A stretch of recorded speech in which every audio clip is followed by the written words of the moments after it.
ಅಂತೂ ಇಂತೂ ನಾವಿಬ್ರು ಮದುವೆ ಆದ್ವಿ. ಹಾ, ಮದುವೆ ಅನ್ನಕ್ಕಿಂತ ಮುಂಚಾಕ ಮೂರ್ ಫೂಟ್ ಜಿಕ್ಕಂತ ನಿಂತಿರ್ತೀರಿ. ಮದುವೆಗಿನ್ ನೋಡಿ ಹೆಂಗ ನಾಚ್ಕಂತ ರೀ ಅಂತ ಹೆಂಗ ಮಾಡ್ತೀರಿ ನೋಡಿ. ಹೌದು, ಮತ್ತೆ ನಾಚ್ಕೊಂತಿರ್ಬೇಕು. ಮದ್ವೆ ಹಾಕಿಂತ ಮೊದಲ ಗಂಡ ಜೊತೆಗೆ ಅಡ್ಡಾಡ್ತಿರ್ತಾರಲ್ಲ ಅದನ್ನ ಬೇರೆ.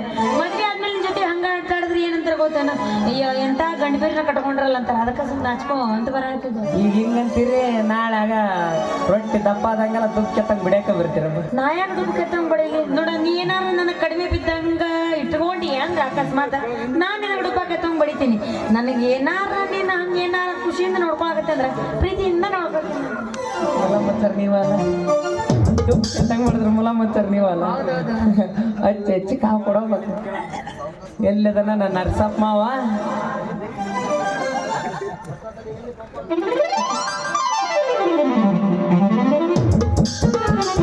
ಯಾಕಲೆ ಮಂಜನ ಮಗನ ಯಾವಪ್ಪ ಕಂಡರಿಗೆಲ್ಲ ಮಾವ ಅಂತ ಕರೆದ್ರ ಮಾರ್ಕೆ ತಂಗ ಬಡ್ದಾರ ಅಂತೀನಿ. ಮಾವ ಅನ್ನಕ ನೀ ಏನ ತಂಗಿ ಕೊಟ್ಟಿದ್ದೆ ಏನ ಮಗಳು ಕೊಟ್ಟಿದ್ದೇಳೆ? ಪಟ್ಟೂರಕೈತಿ ನೋಡಪ್ಪ ಇದಕ್ಕೀಗಾಗಲ್ಲ. ಅಲ್ಲ, ನಾನು ತಂಗಿನಾರ ಕೊಡ್ಲಿ ಮಗಳನಾರ ಕೊಡ್ಲಿ, ಈಗ ನಮ್ಮಿಬ್ರು ಮದುವೆ ಆಗೈತಿ. ಮತ್ತೊಂದು 50 ರೂಪಾಯಿ ಖರ್ಚಿಕೊಳ್ಳ ಮೈಸೂರಿಗೆ ಹೋಗ್ಬಿಡು. ಮಂದಿ ಏನೋ ಮಾಡಿ ಒಂದು ಪ್ರವೇಶ ಮುಂದೆ ಬಂದಂಗ ಮಾಡಿ ಇಟ್ಟಿಲ್ಲಪ್ಪ ನಮ್ಮ ಕೈಯಾಗ ಊಟನ ಕೊಟ್ಟು ಬಿಡು. ಮತ್ತೆ 50 ರೂಪಾಯಿದಾಗ ಇನ್ನೊಂದು ಚೀರ ಹಾಕಿ ಕೊಡು. 500 ತಗೊಂಡು ಬಸ್ ಹಚ್ಚಿ ಬಿಡ್ತಾಗ. ಹಂಗೈತೆ ಮಾನಸಿಕಾಗಿ ಏನಪ್ಪ ಅಂತ ನಾನು ಮಾನಸಿಕಾಗಿ ಏನೈತೆ ಬಿಡುಗ. ಈ ಊರಲ್ಲ ಅಂದ್ರೆ ಮುಂದೂರು ಅಲ್ಲಿ ಒಂದು ಲೈನ್ ಹಾಕ್ನ. ಅಲ್ಲಿಂದ ಬಂಗಾರದಂತ ಗಿಣಿ ಬಿಟ್ಟು ಅಂಟಿ. ಬಂಗಾರದಂತ ಗಿಣಿ ಬಿಟ್ಟು ಅಂದ್ರೆ ಮತ್ತೆ ನೀನು ಗಿಂಡಿ ಕಡಲ ಅನ್ಸಿಲ್ಲ ಬಂತಮ್ಮ. ನಾನು ತಗೊಂಡು ಏನು ಮಾಡೋದು?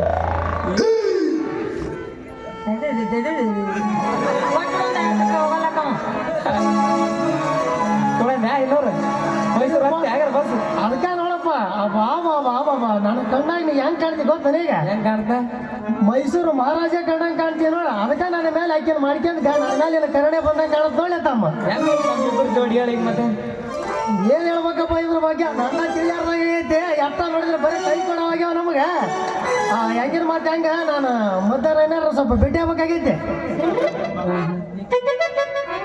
ಹೌದಾ? ಹಂಗ ಒಂದು ಸಾಂಗ್ ಹೇಳವ.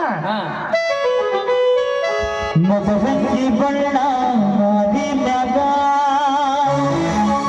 ಬುಲ್ಬುಲ್ಲ ಬಂದೈತಿ ಭೂಮಿ ಮ್ಯಾಗ ರಘುಗುರ ಬರ್ತಾಳ ಕಲಿಸಿನ ಬಗೆ ಬಿಸಾಲು ರಘುಗುರ ಬರ್ತಾಳ ಕಲಿಸಿನ ಬಗೆ ಬಿಸಾಲು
ಮದರಂಗಿ ಬಣ್ಣ ಮಾರಿನಗ ಬುಲ್ಬುಲ್ಲ ಬಂದೈತಿ ಭೂಮಿ ಮ್ಯಾಗ ರಾಜಪುರ ಬರ್ತಾನ ಮನಸಿನಗ ಮದಗ ಬಿಸಾಲು ಲ ಲ ಲ ಲ ಲ ಲ ಲ ಲ ಲ ಲ ಲ ಲ ಲ ಲ ಲ ಲ ಲ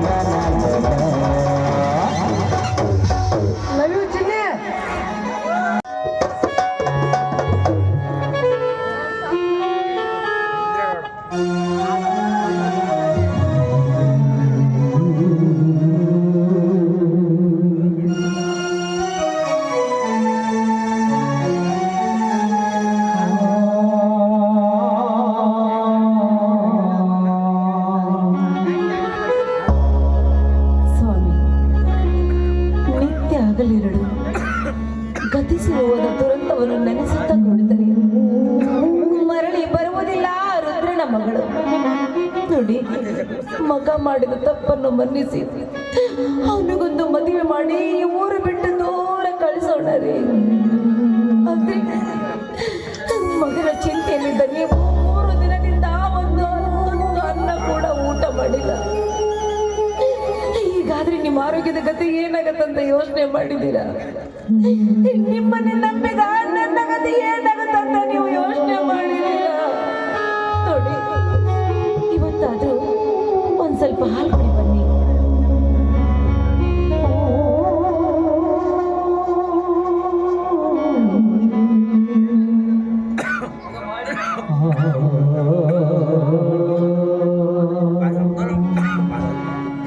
ಮಹಾದೇವಿ, ಮಗ ಮಾಡಿದ ಮಹಾನಹೀನ ಕೃತಿಗೆ ಈ ಮನಿತನದ ಮಾನವೇ ಕುಸಿದು ಮಸಳಾಗುವ ಪ್ರಸಂಗ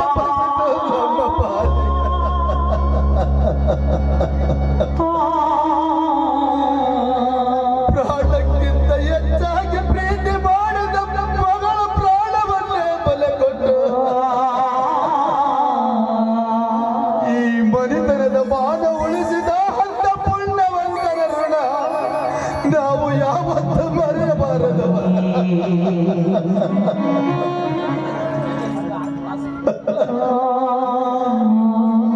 ಆದರೆ ವಿಧಿ ವಿಲಾಸದ ಕಿಚ್ಚಿನಲ್ಲಿ ಮಗ ಮಾಡಿದ ತಪ್ಪಿಗೆ ಶಿಕ್ಷೆಯನ್ನು ತಪ್ಪಬಾರದು ಮಹಾದೇವಿ, ಶಿಕ್ಷೆಯನ್ನು ತಪ್ಪಬಾರದು.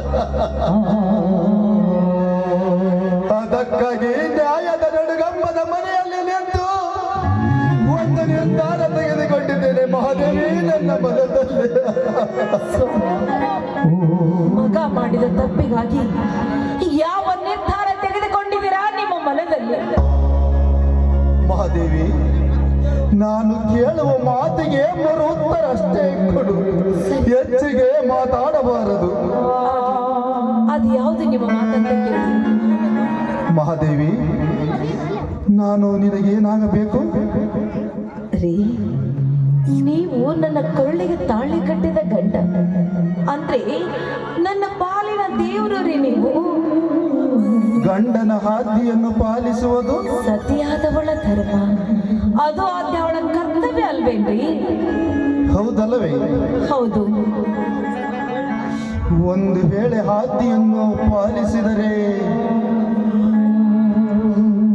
ಅಂಥವಳು ಸತಿಯಲ್ಲ, ಪತಿಯ ಮಾತನ್ನ ಪಾಲಿಸದ ಸತಿ ದ್ರೋಹಿ ಅವಳು ಅಂತ ಹೇಳಬೇಕಾಗುತ್ತೆ. ಸರಿ, ಹಾಗಾದರೆ ನಾನೊಂದು ಮಾತು ಕೇಳುತ್ತೇನೆ ಮಹಾದೇವಿ. ನನ್ನ ಮಾತು ನಡೆಸಿಕೊಡ್ತೀನಂತ ನನಗೆ ಮಾತು ಕೊಡು ಮಹಾದೇವಿ. ನಿಮ್ಮ ಇಚ್ಛೆ ಅಂತಲೇ ಆಗಲಿ.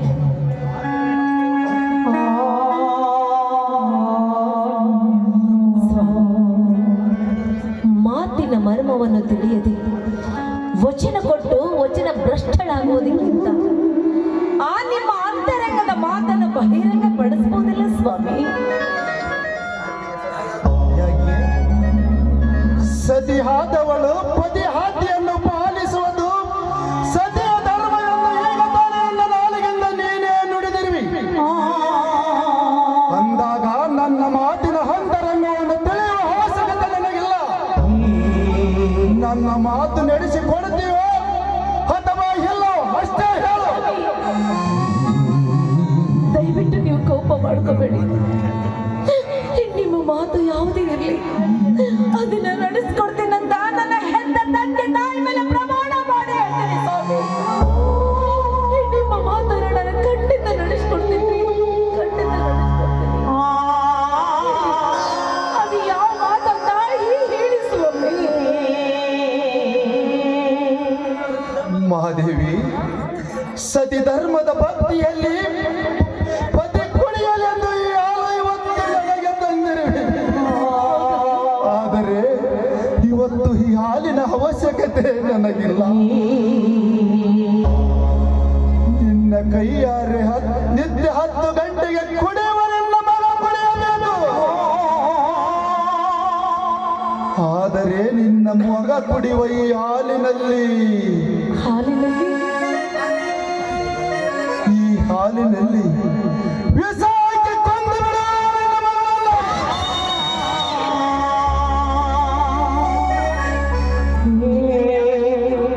ಏನ್ ಹೇಳ್ತಾ ಇದ್ದೀರಾ ನೀವು? ಮಾತನ್ನ ನೀವ್ ಹೇಳ್ತಾ ಇದ್ದೀರಾ?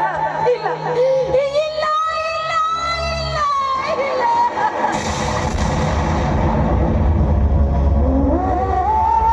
ನಮ್ಮ ಮಗನಿಗೆ ವಿಷ ಹಾಕು ಕೊಂದಾಕು ಅಂತ ಹೇಳ್ತಾ ಇದ್ದೀರಲ್ರಿ. ಈ 9 ತಿಂಗಳ ಹೊತ್ತು ಎತ್ತು ಸಾಕಿ ಸಲ್ವಿ ಜೋಪಾನ ಮಾಡೋ ಮಗನಿಗೆ ವಿಷ ಹಾಕಿ ಹೇಗೆ ಈ ಅಮೃತಾಸ್ತ್ರದಿಂದ ಅಮೃತ ಉಳಿಸಿದ ಮಗನಿಗೆ ವಿಷ ಹಾಕಿ ಕೊಂದಾಕು ಅಂತ ಹೇಳ್ತಾ ಇದ್ದೀರಲ್ಲ. ಇಲ್ಲ ರೀ, ಇಲ್ಲ, ಇದು ನನ್ನಿಂದ ಸಾಧ್ಯವಿಲ್ಲ ಸ್ವಾಮಿ. ಮಹಾದೇವಿ, ನೀನು 9 ತಿಂಗಳ ಎತ್ತು ಹೊತ್ತು ಎದೆ ಹಾಲು ಕೊಟ್ಟು ತುತ್ತು ಮಾಡಿ ಉಣಿಸಿದ ಎತ್ತ ಕರಳಿನ ಕೊರಗು.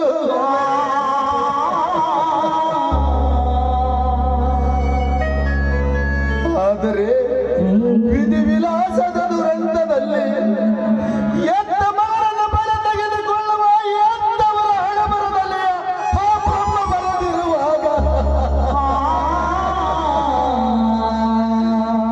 ತಪ್ಪಿಸಲು ಯಾರಿಂದಲೂ ಸಾಧ್ಯವಿಲ್ಲ ಮಹಾದೇವಿ.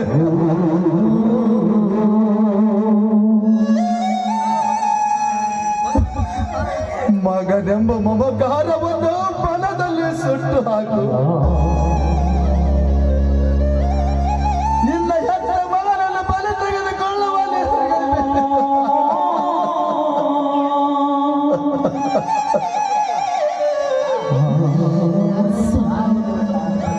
ಇದು ಮಾನವಂತರ ಮನೆತನದ ಲಕ್ಷಣ. ಮಹಾದೇವಿ,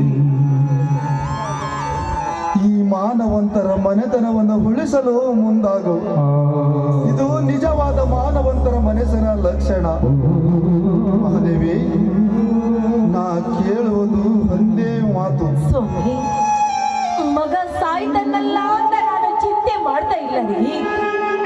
ಹೆತ್ತ ತಾಯಿಯಾಗಿ ಹೆತ್ತ ಮಗನಿಗೆ ವಿಷ ಹಾಕಿ ಕೊಲ್ಲುವ ತಾಯಿಯಿಂದ ಉಂಟೆ ಈಗಿನ ಜಗತ್ತಿನಲ್ಲಿ? ಯಾಕಿಲ್ಲ?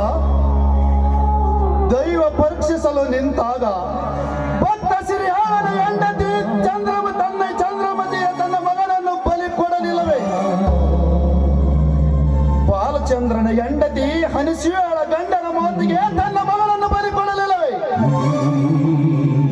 ಅದರಂತೆ ನಮ್ಮ ಮನೆತನದ ಮಾನವನ್ನು ಕಳೆಯಲು ಮುಂದಾದ ನನ್ನ ಎತ್ತ ಮಗನನ್ನು ನೀನು ಬಲಿ ತೆಗೆದುಕೊಳ್ಳಲೇಬೇಕು.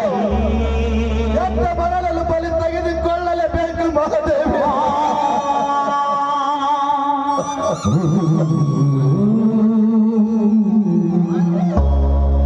ಮಾನವಂತ ಮಾನವರಿಗೆ ಒಬ್ಬ ಕವಿ ಒಂದು ಮಾತು ಹೇಳಿದ್ದಾನೆ.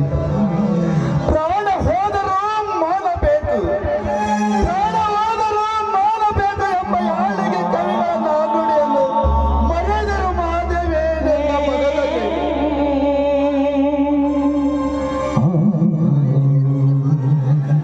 ಮಹಾದೇವಿ, ಹೆಚ್ಚಿಗೆ ಮಾತಾಡುವ ಅಭ್ಯಾಸ ನನಗಿಲ್ಲ.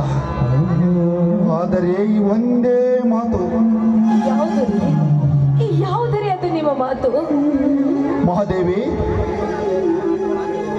ನಿನಗೆ ಮಗ ಬೇಕು. ಇಲ್ಲ, ಮಗಲ್ಲ ಬೇಕು.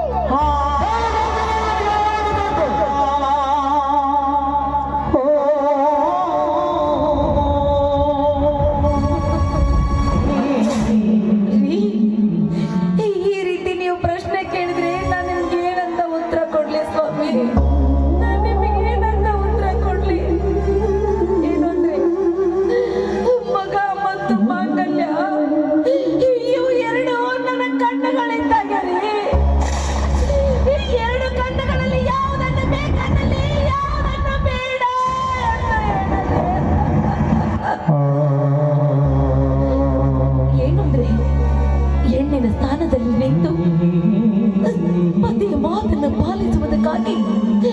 ನಾನು ಕೇಳುವುದು ಒಂದೇ ಒಂದು ಮಾತು ರೀ, ಒಂದೇ ಒಂದು ಮಾತು. ಯಾವುದು? ಮಗ ಹೋದರೂ ಮಾಂಗಲ್ಯ ಬೇಕು, ಮಗ ಹೋದರೂ ಮಾಂಗಲ್ಯ ಬೇಕು, ಮಗ ಹೋದರೂ ಮಾಂಗಲ್ಯ.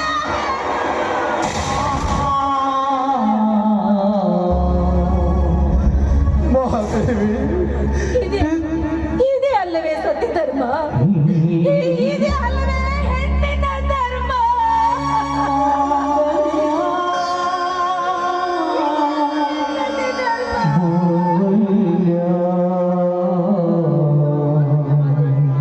ಮಹಾದೇವಿ, ನಿಜವಾದ ಮಹಾತನ್ನೇ ಮಾತನಾಡಿದೆ ನೀನು ಹೆಣ್ಣಿನ ಸ್ಥಾನದಲ್ಲಿ ನಿಂತು.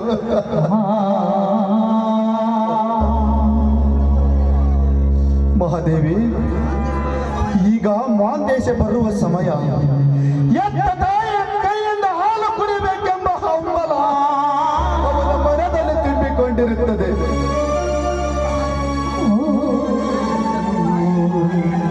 ನೀ ಕೊಡುವ ಈ ಹಾಲಿನಲ್ಲಿ ವಿಷ ಹಾಕಿ ಕುಡಿಸಿಕೊಂಡು ಬಿಡುವ ನಿನ್ನ ಎತ್ತ ಬರಲ್ಲ.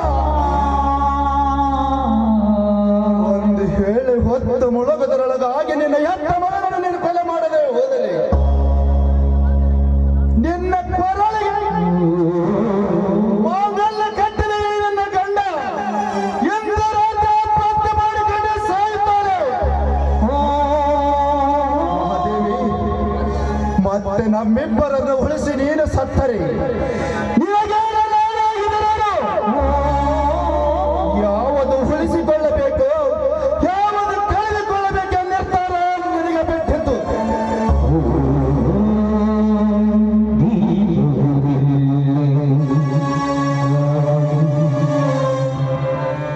ಮಹಾದೇವಿ, ನಾನು ಮರಳಿ ಬರುವಷ್ಟರಲ್ಲಿ ಮಗ ಮನೆಯಲ್ಲಿರಬಾರದು, ಮಗನ ಎಳೆ ಇರಬೇಕು.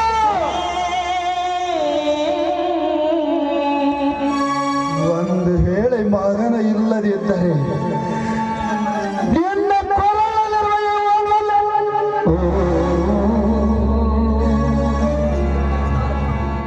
ನಿನಗೆ ಬಿಟ್ಟಿದ್ದು ನಿರ್ಧಾರ ಮಾಡು.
ಮೆಚ್ಚಿದೆ ಬ್ರಹ್ಮ, ನಿನ್ನ ಬರಹಕ್ಕೆ ಮೆಚ್ಚಿದೆ. ಎಷ್ಟೊಂದು ವಿಚಿತ್ರಾಗಿ ಬರೆದಿರುವೆ ಈ ನನ್ನ ಬದುಕೆಂಬ ಹಣ ಬರವನ್ನು. ಮೆಚ್ಚಿದೆ ಬ್ರಹ್ಮ, ನಿನ್ನ ಬರಹಕ್ಕೆ ಮೆಚ್ಚಿದೆ. ಹೇ ಬ್ರಹ್ಮ, ಅದಕ್ಕೆ ಬಲ್ಲವರ ಒಂದು ಮಾತನ್ನು ಹೇಳಿದ್ದಾರೆ. ಬ್ರಹ್ಮನ ಬರಹ ಬಲ್ಲವರು ಯಾರು ಅಂತ. ಮೆಚ್ಚಿದೆ ಬ್ರಹ್ಮ, ನಿನ್ನ ಬರಹಕ್ಕೆ ಮೆಚ್ಚಿದೆ. ಹೇ ದೇವ, ಮಗನೆಂಬಾಸಿ ಮಾಂಸದ ಮುದ್ದೆಯನ್ನು ಮಾಡಿ ನನ್ನ ಹುಡಿಯಲ್ಲಿ ಕಟ್ಟಿದೆ. ಯಾವ ರಣ ಹಾತಗಳ ಕಣ್ಣಿಗೆ ಬೀಳದಂತೆ ನನಗೆ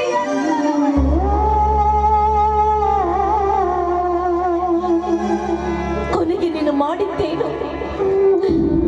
ಹಸಿ ಮಾಂಸವನ್ನು ತಿನ್ನುವ ಹಸಿದ ಹುಲಿಯನ್ನಾಗಿ ನನ್ನನ್ನೇ ನಿಲ್ಲಿಸಿದೆ.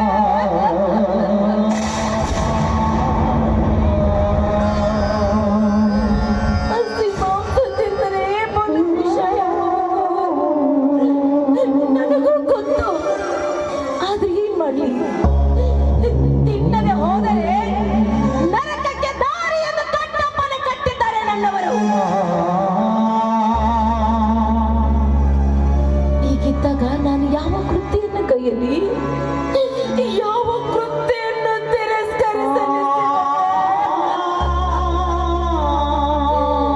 ಇಲ್ಲ ಇಲ್ಲ ಇಲ್ಲ,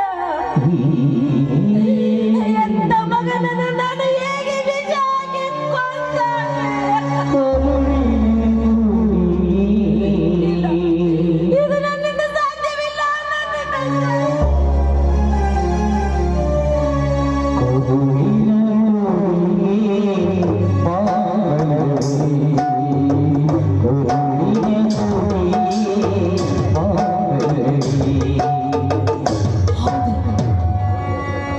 ಪತಿಯ ಮಾತನ್ನು ಪಾಲಿಸುವುದಕ್ಕಾಗಿ ಈ ನನ್ನ ಹೆತ್ತ ಕರಡು ಕಲ್ಲಾಗಲೇಬೇಕು. ಕಟ್ಟಿಕೊಂಡವನು ಉಳಿಯಬೇಕು, ಹೆತ್ತ ಮಗ ಸಾಯಲೇಬೇಕು.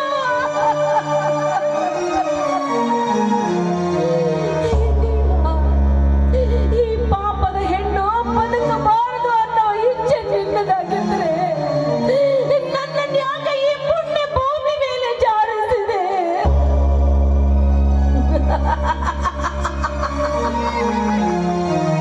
ಅಂದ್ರಿ ಮಗನ ಕೊಂದ ಕಟ್ಟಿಗೆ ಇವಳು, ಮಗನ ಕೊಂದ ಪಾಪಿ ಇವಳು. ಈ ಪಾಪದ ಕಿರೀಟವನ್ನು ನನ್ನ ತಲೆ ಮೇಲೆ ಕಟ್ಟಿಕೊಳ್ಳುವುದಕ್ಕೆ ನನ್ನನ್ನು ಹೊಂಟಿಸಿದೆಯಾ? ಇಲ್ಲ, ಮಗನನ್ನು ಹೇಗೆ ಕೊಂದಾಗ್ಲಿ?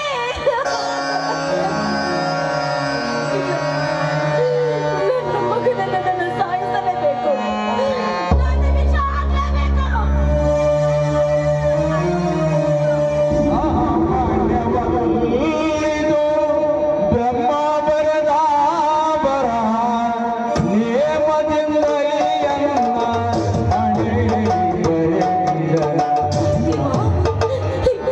ಪತಿಯಾಜ್ಞೆಯಂತೆ ನಾನೀಗ ಹಾಲಿನಲ್ಲಿ ವಿಶ್ವವನ್ನು ಬೆರೆಸಿರುವೆ. ದಿನನಿತ್ಯ ಭಕ್ತಿಯಿಂದ ನಿನ್ನ ಪಾದಕ್ಕೆ ಹೂವನ್ನು ಸಲ್ಲಿಸಿ ಪೂಜೆ ಮಾಡುತ್ತಿರುವ ಈ ಭಕ್ತರ ಮೇಲೆ ನಿನ್ನ ಕರುಣೆ ಇರುವುದಾದರೆ ಈ ವಿಷದ ಹಾಲು ಅಮೃತವಾಗಬೇಕು. ಈ ವಿಷದ ಹಾಲು ಅಮೃತವಾಗಬೇಕು. ಅಂದಾಗ ಈ ಜಗತ್ತಿನಲ್ಲಿ ದೇವರು ಇದ್ದಾನೆ ಅಂತ ನಾನು ಭಾವಿಸ್ತೀನಿ. ಸುಮ್ಮನೆ ನನ್ನ ಮಗನನ್ನು ಕಾಪಾಡು.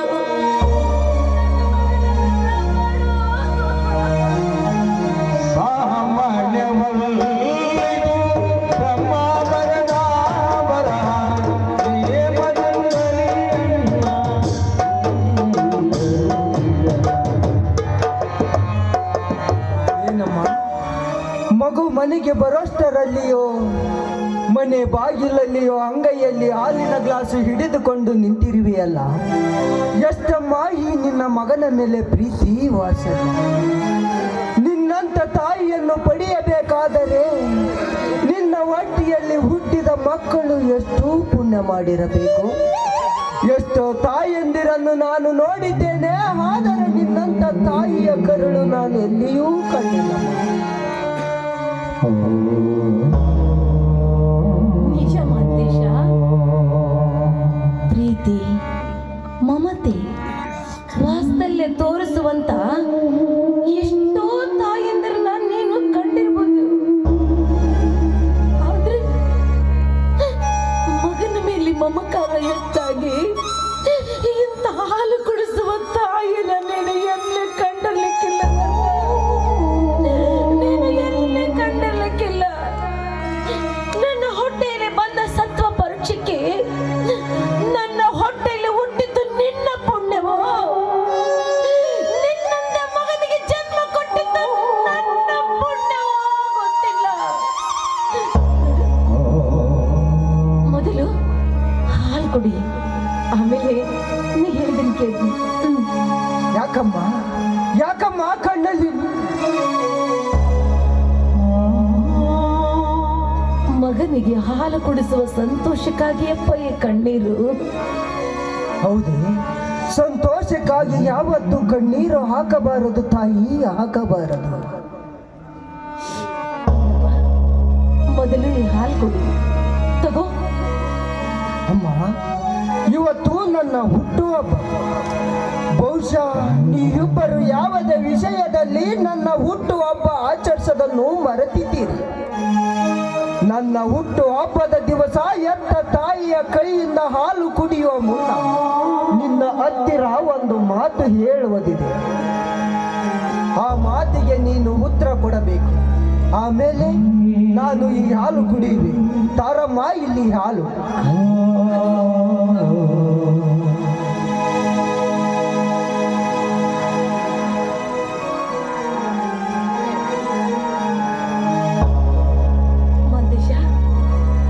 ಯಾವುದಪ್ಪದು ನಿನ್ನ ಮಾತು? ಅಮ್ಮ, ಇವತ್ತು ನನ್ನ ಹುಟ್ಟುಹಬ್ಬ. ನಾನು ಮಾಡಿದ ತಪ್ಪನ್ನು ಯಾವುದೇ ಮುಚ್ಚಿಡದೆ ನಿನ್ನ ಮುಂದೆ ಹೇಳಬೇಕಂತ ನಿರ್ಧಾರ ಮಾಡಿದ್ದೇನೆ. ಸರಿಪ. ಅದು ಏಕೆಂದರೆ ಈ ಜಗತ್ತಿನಲ್ಲಿ ಮಕ್ಕಳು ಮಾಡಿದ ತಪ್ಪನ್ನು ಯಾರು ಕ್ಷಮಿಸುವುದಿದ್ದರು ಎತ್ತ ತಾಯಿಯು ಕ್ಷಮಿಸುತ್ತಾಳೆಂಬ ನಂಬಿಕೆ ನನ್ನಲ್ಲಿದೆ. ಎತ್ತ ತಾಯಿಯ ಮುಂದೆ ಸತ್ಯ ಹೇಳಿದರೆ ತಪ್ಪನ್ನು ಒಪ್ಪಿ ತನ್ನ ಮಡಿಲಲ್ಲಿ ವಾತ್ಸಲ್ಯದಿಂದ ಮನ್ನಿಸುತ್ತಾಳೆಂಬ ಕವಿಗಳು ಹಾಡೆ ಕೂಗಿ ಹೇಳುತ್ತದೆ. ಹೀಗಿರುವಾಗ ಈ ಜೀವನದಲ್ಲಿ ಎಂದು ಮಾಡಲಾರದ ತಪ್ಪನ್ನು ನಾನು ಮಾಡಿದ್ದೇನೆ. ಆ ತಪ್ಪನ್ನು ನಿನ್ನ ಮುಂದೆ ಒಪ್ಪಿಗೆ ಕೊಡುತ್ತಿದ್ದೇನೆ. ಆ ತಪ್ಪನ್ನು ನೀನು ಕ್ಷಮಿಸುತ್ತೀನಿ ಎಂದು ನನಗೆ ಹೇಳಬೇಕು. ಮಗು ಮಾಂತೇಶ, ನೀನು ಮಾಡಿರುವ ತಪ್ಪು ಯಾವುದು ಅಂತ ನಾನು ತಿಳ್ಕೋಬೇಕಲ್ಲ, ಹೇಳು. ಅಮ್ಮ, ಈ ಮಾನವಂತರ ಮನೆಯ ಮಗನಾಗಿ ಪುಣ್ಯವಂತರ ಎತ್ತ ತಂದೆ ತಾಯಿಗಳ ಕಂದನಾಗಿ ನಾನು ಮಾಡಬಾರದ ತಪ್ಪನ್ನು ಮಾಡಿರುವೆ. ಅದು ಏನೆಂದರೆ ನಮ್ಮನ್ನೇ ನಂಬಿದ ಬಡ ಕುಟುಂಬದ ಒಂದು ಹೆಣ್ಣಿನ ಮಾನಮಗ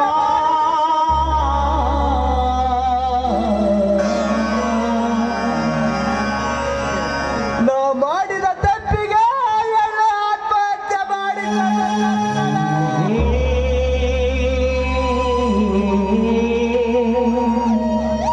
ಆ ಸಾವಿಗೆ ನಾನೇ ಕಾರಣ ಅಂತ ಯಾರಿಗೂ ಗೊತ್ತಿಲ್ಲ. ಇವತ್ತು ನಿನ್ನ ಮುಂದೆ ಆ ಸಾವಿಗೆ ಕಾರಣ ಅಂತ ನಾನೇ ಒಪ್ಪಿಕೊಳ್ಳುತ್ತಿದ್ದೇನೆ.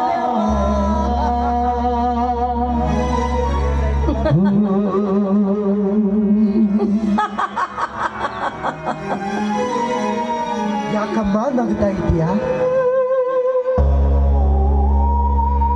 ಬೆಕ್ಕು ಕಣ್ಣು ಮುಚ್ಕೊಂಡು ಹಾಲು ಕುಡಿದ್ರೆ ಪ್ರಪಂಚ ನೋಡಿಲ್ಲ ಅನ್ಕೊಂಡಿತ್ತಂತೆ.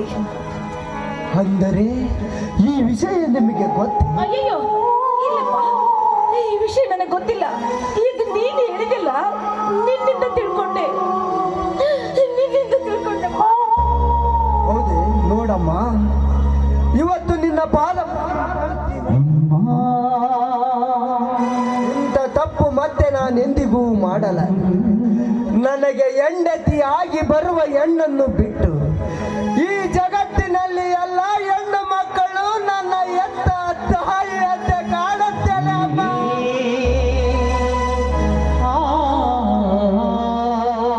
ಬರುವ ಹೆಣ್ಣನ್ನು ಬಿಟ್ಟು ಮತ್ತೆ ಆ ಹೆಣ್ಣು ಕಣ್ಣೆತ್ತಿ ನೋಡಲಾರ ತಾಯಿ.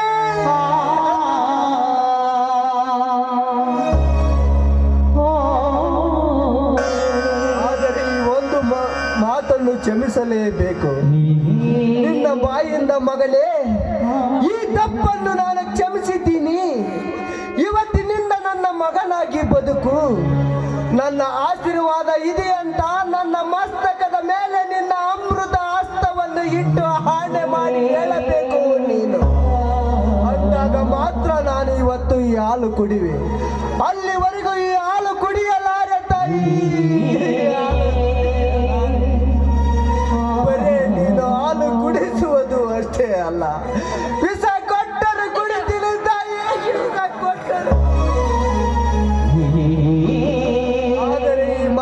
ನೀನು ಕ್ಷಮಿಸಲೇಬೇಕು.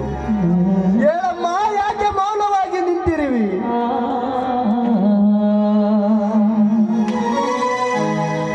ದೈವ ದೂರಾದರೆ ದೇವರು ಬಂದು ಕಾಪಾಡಲಾರ. ನಿನ್ನ ಪಾಲಿಗೆ ನಾನು ದೇವರಾಗಿ ನಿಂತರೂ ಉಳಿದುಕೊಳ್ಳೋ ಭಾಗ್ಯ ನೀನು ಪಡೆದುಕೊಂಡು ಬಂದೆ. ಹೀಗಿದ್ದಾಗ ನಾನು ನಿನಗೇನಂತ ಆಶೀರ್ವಾದ ಮಾಡಲಿ ಮಾತೇಶ? ನಾನು ನಿನಗೇನಂತ ಆಶೀರ್ವಾದ ಮಾಡಲಿ?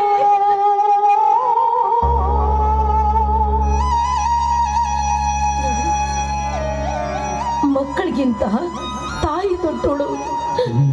ದೊಡ್ಡವರ ಮಾತನ್ನು ಪಾಲಿಸಬೇಕಾಗಿದ್ದು ಚಿಕ್ಕವರ ಕರ್ತವ್ಯ ಅಲ್ವೇನೋ?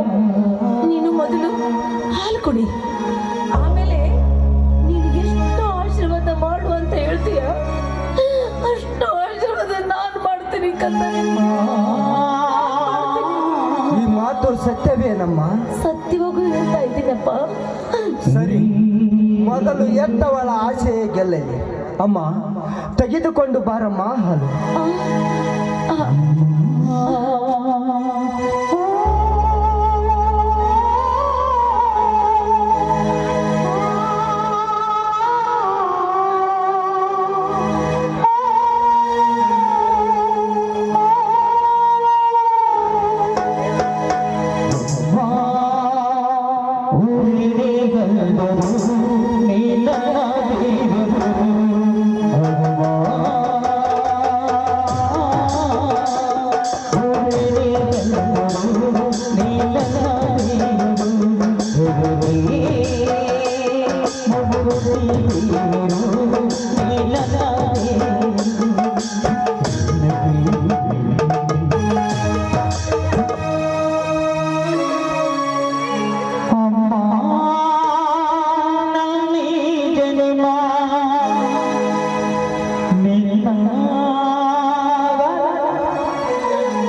ಈಗಲಾದರೂ ಸಂತೋಷವಾಯಿತೇ ನಿನಗೆ? ಈಗಲಾದರೂ ನನಗೆ ಆಶೀರ್ವಾದ ಮಾಡಮ್ಮ.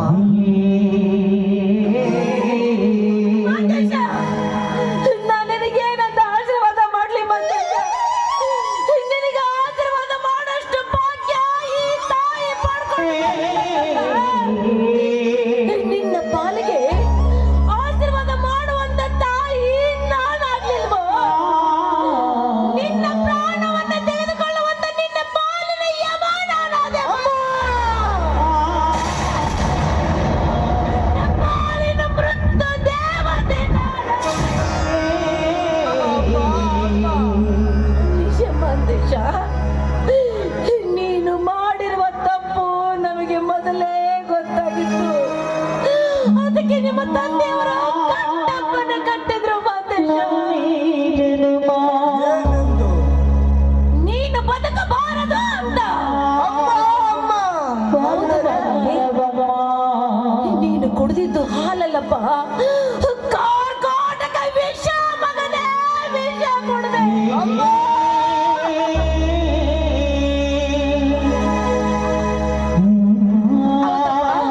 ಹೌದು, ಸತ್ಯವಾಗಿ ಹೇಳ್ತಾ ಇದ್ದೀನಿ. ನಿನ್ನ ಪಾಲಿಗೆ ಹೆತ್ತವಳ ಹಾಲು ವಿಷವಾಯಿತು. ಹೆತ್ತವಳ ಹಾಲು ವಿಷವಾಯಿತು ಮಾತೇಶ.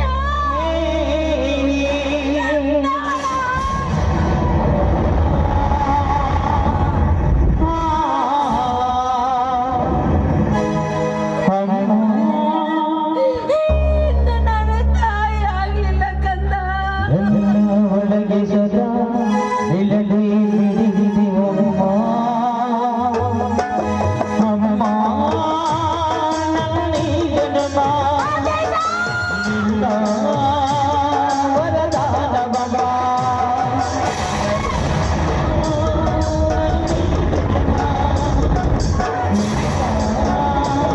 ವರದಾನ ಬಾಬಾ. ಎಲ್ಲ ನಿನಗೆ ನಿಲ್ಲದೆ ನಿಲ್ಲಿಸುತ್ತ ನಿಲ್ಲದೆ ಹಿಡಿದಿರುವಮ್ಮ.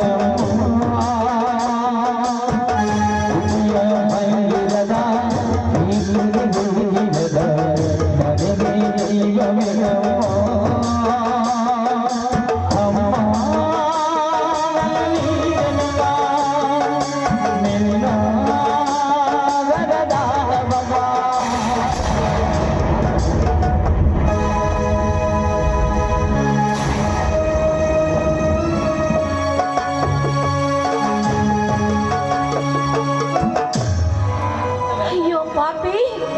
ನಿನಗೆ ಕರುಣೆನೇ ಬರ್ಲಿಲ್ವೇ? ಈ ನನ್ನ ಮಗನ ಕಷ್ಟ ನಿನಗೆ ಕನಿಕರಣ ಅನಿಸಿಲ್ವೇ? ಈ ತಾಯಿ ಕೂಗು ನಿನ್ನ ಕಿವಿಗೆ ಮುಟ್ಲಿಲ್ವೇ ದೇವ್ರೇ? ಕೊನೆಗೂ ನನ್ನ ಮಗನನ್ನು ಬಲೆ ತೆಗೆದುಕೊಂಡು ಬಿಟ್ಟೆಯ? ಇಲ್ಲ ಇಲ್ಲ, ಈ ಭೂಮಿ ಮೇಲೆ ನಾನು ಯಾಕೆ ಬದುಕಬೇಕು? ನಾನು ಬದುಕಬಾರ್ದು.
ಮಹಾದೇವಿ,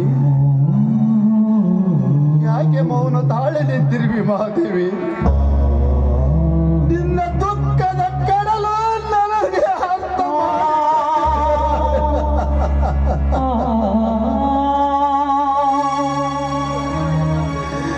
ಮಹಾದೇವಿ, ಇದು ಅನಿವಾರ್ಯ ಮಹಾದೇವಿ.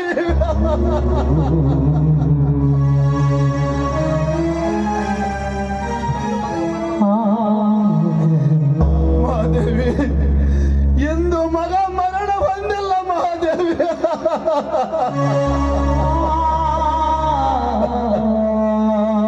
ನಮ್ಮ ಮನೆಯ ನನ್ನ ದೀಪವೇ ಹಾರವಾಗಿದೆ ಮಹಾದೇವಿ. ನಮ್ಮ ಮನೆಯಲ್ಲ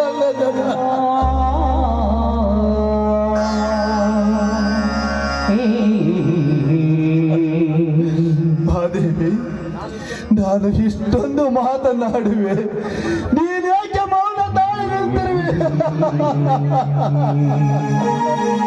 ಬಾ ಮಹಾದೇವಿ, ಬಾ.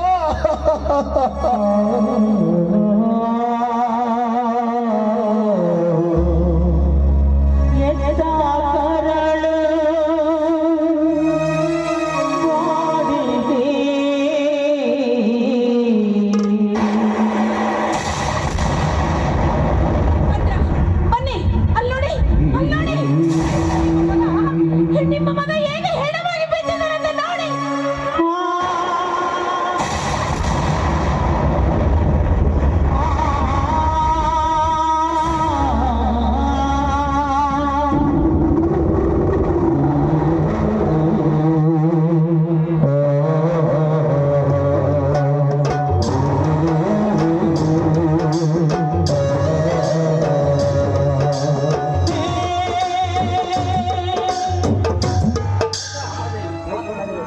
ಮಹಾದೇವಿ, ಮಾತು ಮುಂದುವರಿಸಬೇಡ. ಈ ವಿಷಯ ಮತ್ತೊಬ್ಬರಿಗೆ ಗೊತ್ತಾದರೆ ಈ ಊರಲ್ಲಿರುವ ಎಲ್ಲ ಜನರು ನಮ್ಮ ಮನೆ ತುಂಬುತ್ತಾರೆ.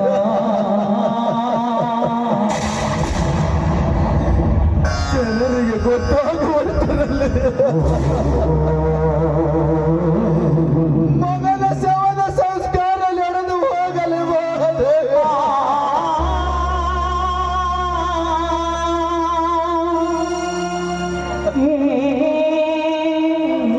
ನಾನು ಮಗಳ ಶವದ ಸಂಸ್ಕಾರಕ್ಕೆ ಎಲ್ಲ ಸಿದ್ಧತೆ ಮಾಡಿಕೊಂಡು ಬರುತ್ತೇನೆ. ಅಲ್ಲಿವರೆಗೆ ಇಲ್ಲ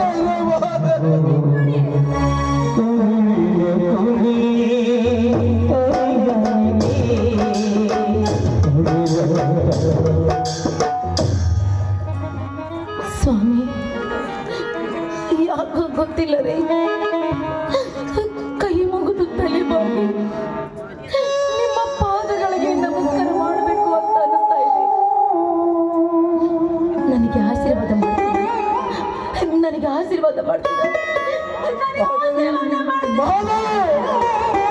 ಮಹಾದೇವಿ, ನನ್ನೊಂದಿಗೆ ಬದುಕು ಮುಂದುವರಿಸುವ ಆಸೆ ನಿನಗಿಲ್ಲವೇ? ಮಹಾದೇವಿ, ನನ್ನೊಂದಿಗೆ ಬದುಕು ಆಸೆ ನಿನಗಿಲ್ಲವೇ? ಹೇಳ ಮಹಾದೇವಿ,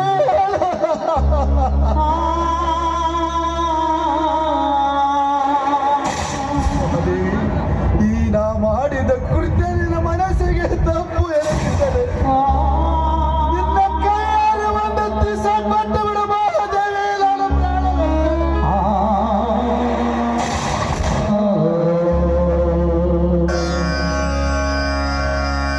ನೀವು ಸಾಯ್ಬಾರ್ದು ಸ್ವಾಮಿ, ನೀವು ಬದುಕಬೇಕು, ನೀವು ಬದುಕಬೇಕು. ಯಾಕಂದ್ರೆ ನೀವು ನ್ಯಾಯವಂತರು, ಧರ್ಮವಂತರು, ನಿಷ್ಠಾವಂತರ ಸ್ವಾಮಿ. ಮನೆತನದ ನ್ಯಾಯಕ್ಕಾಗಿ ಮತ್ತೊಬ್ಬರನ್ನ ಬಲಿ ತೆಗೆದುಕೊಳ್ಳುವಂತ ತ್ಯಾಗವಂತರು. ನಿಮ್ಮ ಘನತೆಗೋಸ್ಕರ ಇನ್ನೊಬ್ಬರನ್ನ ಬಲಿ ತೆಗೆದುಕೊಳ್ಳುವಂತ ತ್ಯಾಗ ಪುರುಷರು ನೀವು. ಆದ್ರೆ ಇಂಥ ಮಗನಿಗೆ ವಿಷ ಹಾಕ್ಬೇಕಾದ್ರೆ ಈ ನನ್ನ ಕರಳು ಎಷ್ಟು ಸಂಕಟ ಪಡ್ತು ಅಂತ ನಿನಗೆ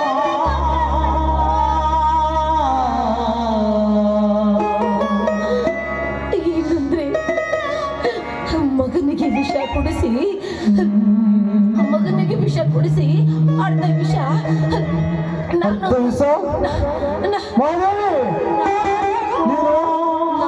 ಕುಡಿದು ಬಿಟ್ಟೆ.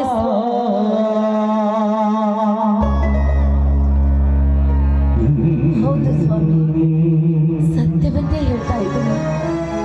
ನೋಡಿ, ನಮ್ಮ ಬದುಕಿನಲ್ಲಿ ಇಂಥ ದುರ್ಘಟನೆ ನಡಿಬಾರ್ದಾಗಿತ್ತು, ಆದ್ರೂ ನಡೆದೇ ಹೋಯ್ತು. ನಿಮ್ಮಂತ ಗುಣವಂತ ಗಂಡನನ್ನು ಪಡಿಬೇಕಾದ್ರೆ ನಾನು 7 ಜನ್ಮದ ಪುಣ್ಯ ಮಾಡಿ ಬಂದಿದ್ದೀನಿ ಏನ್ರಿ. ಮತ್ತೊಂದು ಜನ್ಮ ಅಂತ ಇದ್ರೆ ಮತ್ತೆ ನಾನು ನಿಮ್ಮ ಸತಿಯಾಗಿ ಹುಟ್ಟಿ ಬರ್ಬೇಕು, ನಾನು ನಿಮ್ಮ ಸತಿಯಾಗಿ ಹುಟ್ಟಿ ಬರ್ಬೇಕ್ರಿ.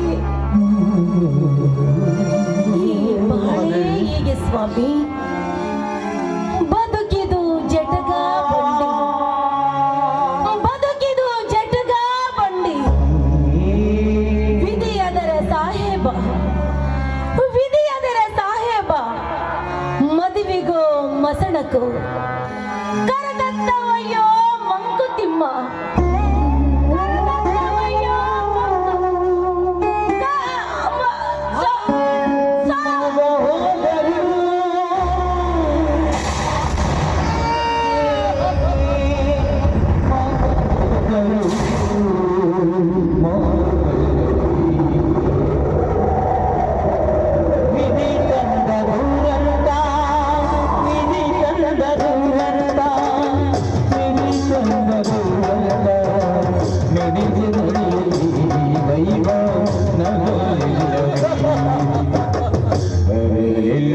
ತಪ್ಪು ಮಾಡಿಬಿಟ್ಟೆ ಮಹಾದೇವಿ,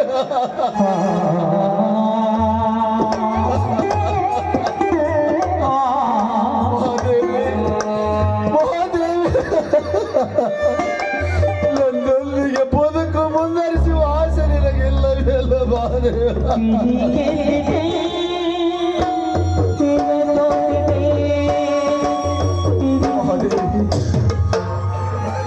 ನೀನು ಮಡದಿಯಲ್ಲ ಮಹಾದೇವಿ, ಗಂಡನ ಹಾಕಲು ಪಾಲಿಸುವ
ಅಪ್ಪರ ಹಿಂಗ ಚಿಂತೆ ಮಾಡ್ಕೊಂತ ಕುಂತ್ರ ಮುಂದೆ ಆಗ್ರಿ ಅಪ್ಪರ. ನನ್ನ ಮಗಳು ಹುಟ್ಟಲಿಲ್ಲ ಅಂದ್ರೆ ಇಷ್ಟೆಲ್ಲ ಅನಾಹುತ.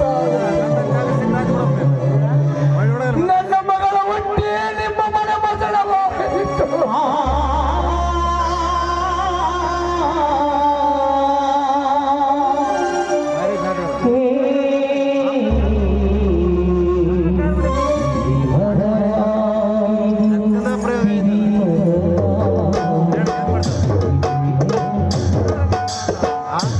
ರುದ್ರ, ಯಾರ ಜನ್ಮಕ್ಕೆ ಯಾರು ಸಾವು ಕಾರಣ. ಹುಟ್ಟುತ್ತಾರೆ ಸಾಯು.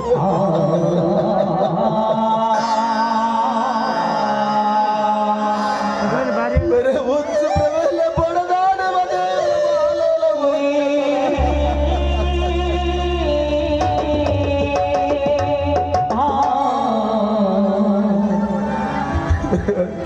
ರುದ್ರ, ಮಗಳ ಪ್ರಾಣವನ್ನು ಕಳೆದುಕೊಂಡರು.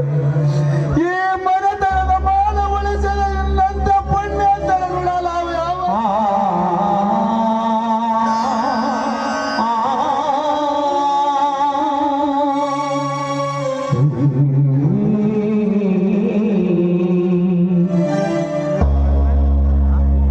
ರುದ್ರ,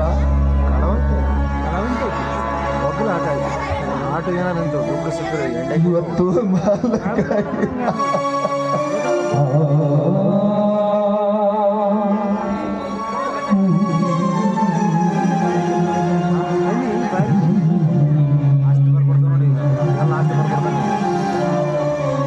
ರುದ್ರ, ನೋಡಪ್ಪ, ನೀನು ಈ ಮನೆಯ ಮಗನಲ್ಲಪ್ಪ, ಆಳು ಮಗನಲ್ಲ.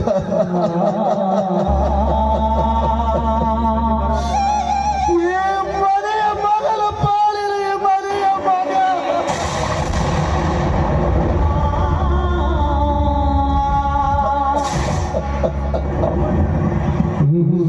ತೆಗೆದುಕಪ್ಪ ಈ ಕಾಗದ ಪತ್ರಗಳೆಲ್ಲ.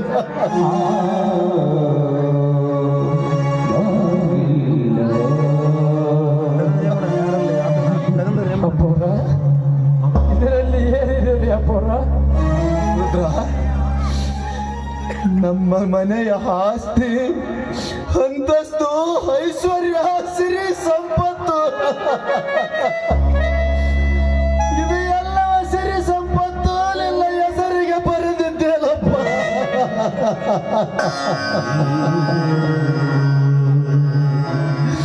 ಎಲ್ಲವನ್ನು ನಿನ್ನ ಹೆಸರಿಗೆ ಮಾಡಿ ನಾನು ಯಾವುದಾದರೂ ಕಾಶಿ ಯಾತ್ರೆಗೆ ಹೋಗುತ್ತೇನಪ್ಪ.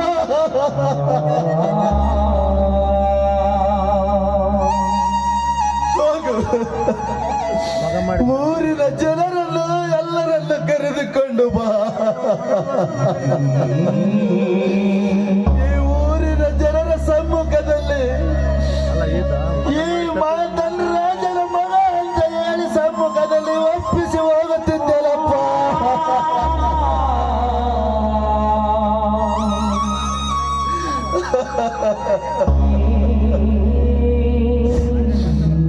ಅಪ್ಪರ ಏನ್ ಮಾಡಕತ್ತೀರಿಯಪ್ಪ ನೀವು? ನಾನು ಅಷ್ಟೊಂದು ಯೋಗ್ಯನೇ ನಿಮ್ಮ ಮನೆಗೆ?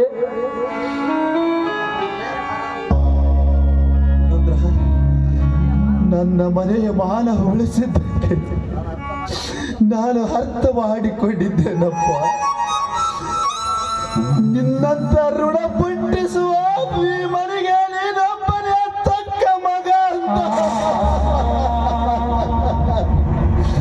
ನಿನ್ನಂತ ಋಣವಂತ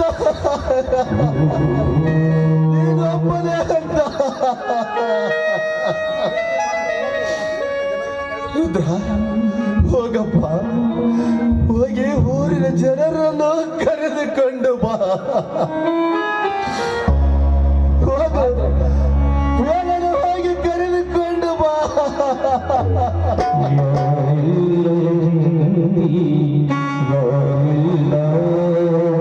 ಸಂಕಟ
ಮಾಡಿದ್ರಪ್ಪ ಊರಿನ ಜನರೆಲ್ಲರೂ ಬಂದ್ರು ಈಗ